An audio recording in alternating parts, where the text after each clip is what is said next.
My motto was always never enter a board meeting where there's going to be a surprise, right? Never enter a board meeting unless you know the outcome of the conversations that are going to happen. And so part of managing up is sort of working the room before you get to the boardroom, right? Working through the president, working through the vice president, the executive committee, having that strong governance in place. And that if there's an issue that's up for discussion, have those conversations before the board meeting so that when you get into the board meeting, everybody's sort of read in. Hey everyone, welcome back to the Private Club Radio Show podcast, the industry source for news, trends, updates, and conversations all in the world of private golf and country clubs. Greetings to both the industry professionals and the fresh faces joining us, listening and tuning in with us. Welcome. I'm your host, Denny Corby. Thank you all for being here. This is the show where we go over all the topics related to private golf and country clubs. And today we're going to talk about a little bit of governance and talking about why boards tend to micromanage a little bit and how to try and close that gap. Bringing on a friend of ours and the channel and the show, bringing on Ryan Doerr, the president of Strategic Club Solutions. I've known Ryan for many, many years now. And today we're going to talk about that. Why boards tend to micromanage, how to kind of close that gap a bit.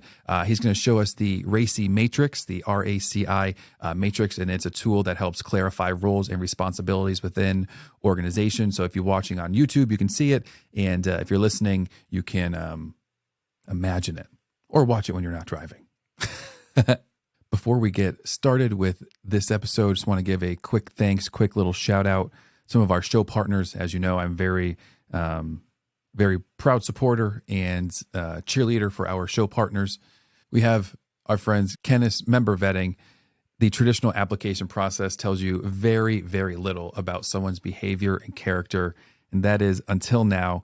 With the Kennis Way, they've really created an innovative, confidential, and comprehensive applicant information gathering process that provides such a depth of information in it. At the end of the day, it tells you more, it's more character, fact-based character vetting.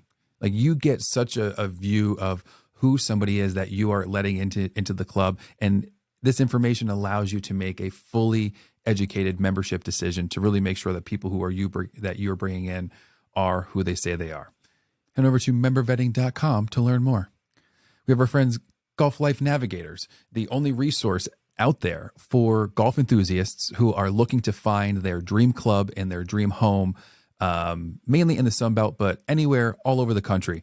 It's Zillow meets eHarmony. They make themselves a profile, put in all the information, their budget, what's important to them in the club, and it spits out to them their dream clubs. And you could be a part of this.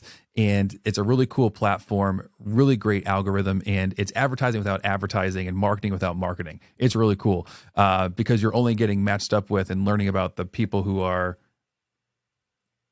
meeting your club's criteria. So really cool stuff. Head on over to golflifenavigators.com, set up a call with one of the team members, and see if you guys are a good fit.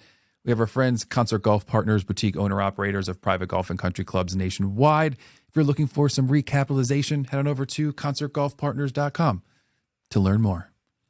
We also have, last but not least, myself, the Denny Corby Experience. There's excitement, there's mystery, also there's magic.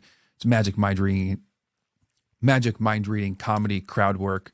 It's a ton of fun. It's an entire evening experience, immersive show experience from the moment people show up to the time they leave. If you want to learn more, head over to dennycorby.com. Now booking my fall, winter in 2025, and have a little TV appearance on the Mike Huckabee Show coming up on August 3rd and 4th. So you could catch me right after that. Private Club Radio listeners, let's welcome to the show our friend, president of Strategic Club Solutions, Ryan Doerr.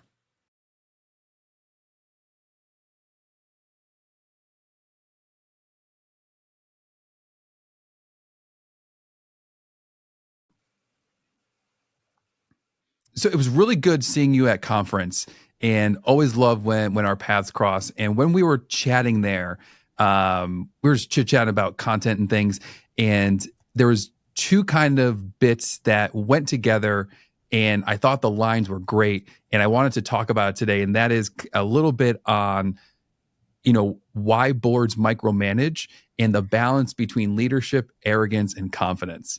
I thought That was just awesome. So let's take it from there. Sure.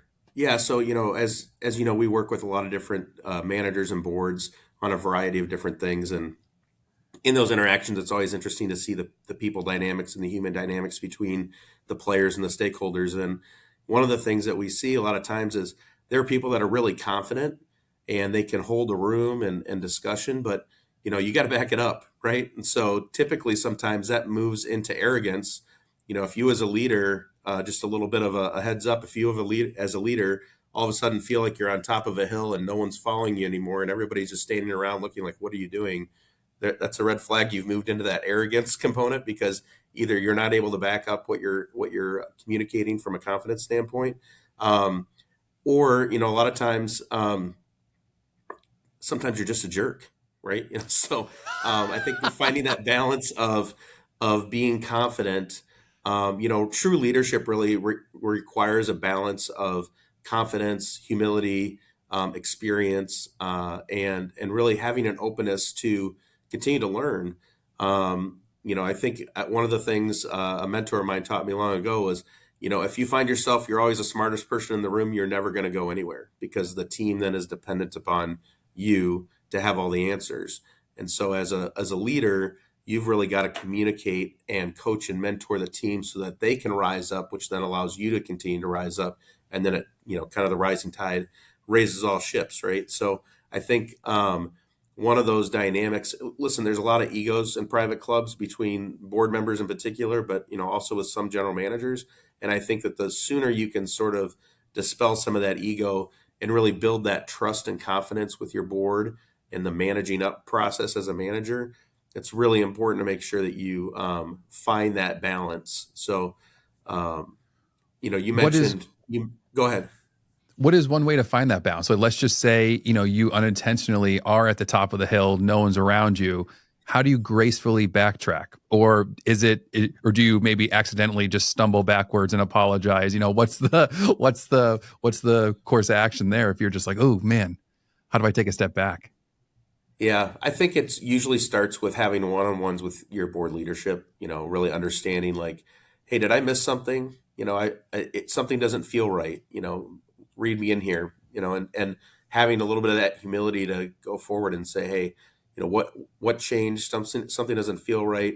Did I say something wrong? Something along those lines. And most people will respect that you're self-aware enough to take action on that. The harder thing is when you've got a board president who's in that seat that maybe doesn't have that awareness or humility, and somehow you've got to, hey, let me give you a hand and step down off that mountain, right? let's get down here, and we've got to get everybody back on the same page. um, but I think that's usually having that self-awareness really carries a lot. You mentioned in one of our conversations managing up your board. What does that? Can you go into that again for me? Yeah, yeah, so there's a couple things, when one of the biggest challenges managers have is that their board changes fairly regularly. There's a handful of clubs where they've got some long tenured boards, but a lot of boards are changing, especially presidents are changing every year, every other year. And so it's really important to make sure that you've got those relationships. And my motto was always never enter a board meeting where there's going to be a surprise, right? Never enter a board meeting unless you know the outcome of the conversations that are going to happen. And so part of managing up is sort of working the room before you get to the boardroom, right? Working through the president, working through the vice president, the executive committee, having that strong governance in place. And that if there's an issue that's up for discussion, have those conversations before the board meeting so that when you get into the board meeting, everybody's sort of read in, right? It usually goes a lot better. There's sometimes still some friction and some pushback, but it goes a lot better if you've taken the time to sort of work the back channels and make sure that if there are issues, you and they have time to resolve them and work through them. And if you need to follow up them with your president to give another board member a call to kind of, have that peer-to-peer discussion, that can often be helpful. But really that managing up is really you as a manager being proactive in kind of leading the board versus waiting for the board to lead you. And that's just really important to make sure that you understand what their goals and objectives are, right? And they understand and you understand what their roles are and what your roles are. We're going to get to that here in a minute, but Really, it's just that you as the leader have to manage. The board are volunteers. Some of them want to lead. Um, and I think you had asked me, what do you really do when some board members just take the job too seriously, right? We like to call them the passionate people, right? They're just really dug in on a particular topic or something like that. And we find that boards tend to micromanage when they lose confidence in the GM or in leadership. So as a leader, you need to constantly be using tools of communication and engagement and managing up to keep everyone accountable to those roles and illustrate what everybody's working on that aligns with the overall vision, right? If you've got a good strategic plan, you've got a good long range vision, then everybody should be working toward a common goal. And really, the only gaps in understanding at that point would be if somebody missed a meeting or wasn't read in on what the next milestone is for this particular project or initiative.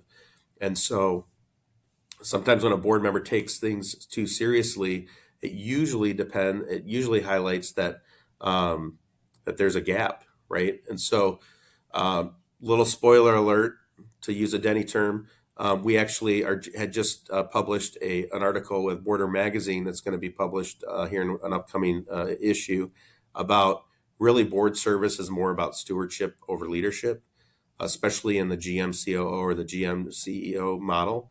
Um, and it's really critical that board members today are champions for positive change. If you hire the right people, really that leadership team between your general managers and your key department heads, those folks you've got to empower them to be leaders for positive change, and you as a board have to be leaders for positive change, because really a club is like any other business. If you're not growing, you're dying. And not that you have to be massively growing, but you have to constantly be balancing that, maintaining tradition and transcending innovation. And so when board members want to micromanage, they feel like some of that stuff is compromised.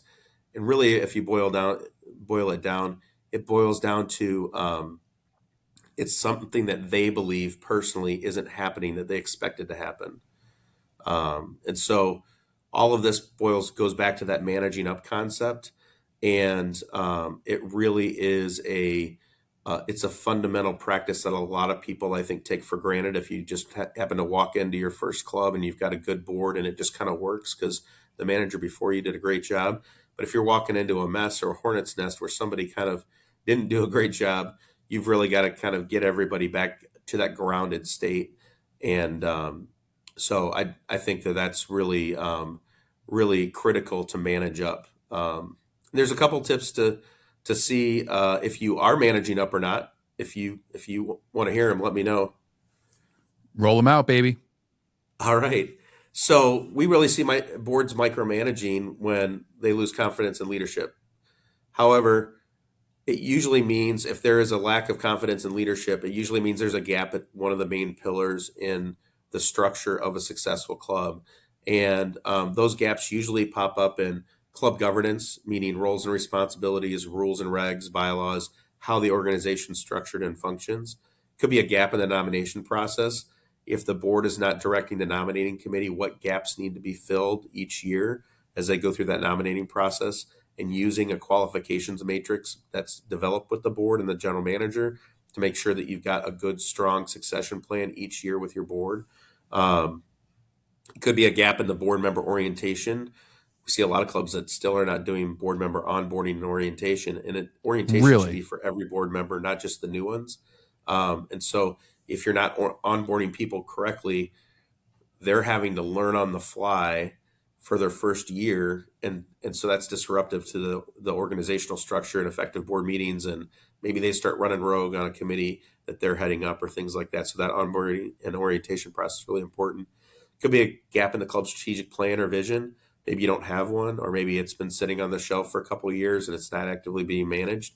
Could be a communication problem, just a gap in understanding. Again, you as a leader have to make sure that that's being articulated, or flat out could just be a rogue board member. But if you have a rogue board member on the board, it's probably because one of those other things didn't happen. So, really, those are some of the keys that we find, that if things aren't going well at your club, kind of run through that checklist and say, oh, well, yep, we don't have this, or this we used to do, but we haven't done lately. maybe we need to revisit that. And that's a good way to work side by side with your board. Because if you're sensing the dysfunction, they are too. And it's just a good way to work together through the problem. Damn. That's yeah. How so, I'm Mr. Club Manager. I go into a brand new club and you can tell things were not in a good place prior. But you're a good strong manager. How do you take control? Like, what's the first step to taking control of that board? Well, I think it starts meeting with the board leadership, understanding what the roles and understanding what the goals are of the board, and how the club currently functions, and then doing some education with hey, here's how best clubs are governed, and here's how best clubs are run. And sometimes it's a good idea to bring in a third party, whether it's somebody like us or another consultant out there, just to come in to provide some third party validation on what the best clubs are doing, and they can help identify what are some of those gaps with the new general manager and the board president and the board leadership, and put those things in place so that it can start to head in the right direction. There's kind of a roadmap. A lot of times we see dysfunctional boards hire a new manager, like, we just need to get a strategic plan. Sometimes you might need a little bit of a bridge board retreat to kind of get everybody grounded first, make sure you're all aligned on the vision and what the roles and goals are for the club. And then once you sort of get that working and things are humming along a little bit, then it's a good time to move into that strategic plan. But sometimes people think that's just a rubber stamp solution. Sometimes there's some organizational dysfunction that needs to get resolved or sorted out first. Now, when we were chatting before, you mentioned that things could get a little bit racy, and it's not what I thought you were gonna do. No, I'm kidding. What That's can great. you? What is this racy matrix? Because this looks like a math problem, and I was horrible in math. What am I looking at? Yeah, so I think most managers through CMAA are familiar with kind of the three column board governance roles and responsibility matrix, and we've used that for years. I used it when I was managing clubs, and we've used it with clubs that we consult with. But really, it has a column for the manager, a column for the board, and a column for the committees. And then down the left hand side, there's the different roles and functions within the club. And then under each category, or under each role, it identifies kind of what's the role or responsibility for each stakeholder. I'll call it, right, manager, board, or committee. And that's worked really well. But organizations have gotten more complex, especially as some clubs are moving to that CEO model. And so now you've got a CEO, and you maybe have a general manager or a club, other key executives underneath that, CFO, things like that. And so as organizations are getting larger and more complex, it goes beyond just the manager as well. It also needs to incorporate the member. They're all stakeholders in the organization, and so understanding what everyone's role is in the organization, that old model just doesn't quite allow for that greater understanding. And so we've been doing some research and testing out some different tools out there that are being used in corporate America and other industries. And we came across this RACI. It stands for it's RASCI, and it stands for responsible, accountable, supportive, consulted, and informed. And so you kind of take the same approach with the roles or stakeholders up on the top axis, and then down the left side you would have the different functions of the organization, and then you would say who's of the stakeholders, who's responsible, who's accountable, who's supportive, who's consulted, and who's informed. And in most cases, the member column is going to be informed, but they may often be consulted, and they may even be responsible, right, for financial capital needs and things like that.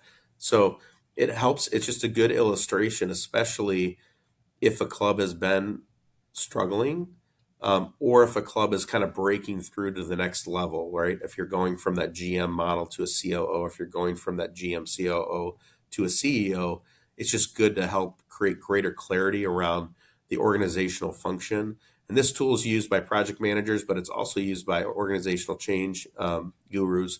And so being able to articulate that visually helps everybody better understand. And we find it creates a lot less confusion in there. So, spoiler alert, new tip and tool. It's out there. You can Google RACI Matrix. There's lots of different samples and examples out there. And if anybody wants a copy, they can shoot me an email and I'll send you our template that we use. And what's the best email for you, Ryan? It's Ryan at strategicclubsolutions.com. What a good email. It's a little too long, but we're working on it. At least you don't have one of those like first name dot last name at Walla Walla Washington Country Club.org. No. Right. Kind of along the same lines, we're doing a lot of capital projects communications. And so what's that? So basically a club decides, hey, we need to do a clubhouse renovation, or we need to assess the members, $5 million. How do we do that? And how do we get support, right? So we basically are running internal PR campaigns for clubs to gain support, get buy-in, educate members to sign on for the assessment. So you are the moms, and you're teaching the kids how to go ask daddy for some money. Something like that. Mom, how to go ask your dad. Say it like this. But right. we want a $10 million new golf course. Go ask daddy, but here's how you ask him. Right. Something like that. But no, I mean, again, all that's communication, confidence, trust building, that sort of thing. Hope you all enjoyed that episode. If you would like to learn a little bit more about Ryan, the RACI Matrix, head on over to strategicclubsolutions.com. That's strategicclubsolutions.com. Ryan's also very active on LinkedIn as well. You can see him over there. If you're enjoying the content, make sure you like, share, subscribe with a friend. 5 stars and a comment rating on wherever you're consuming the content means the world. That's this episode. I'm your host, Denny Corby. Until next time, catch you on the flippity flip.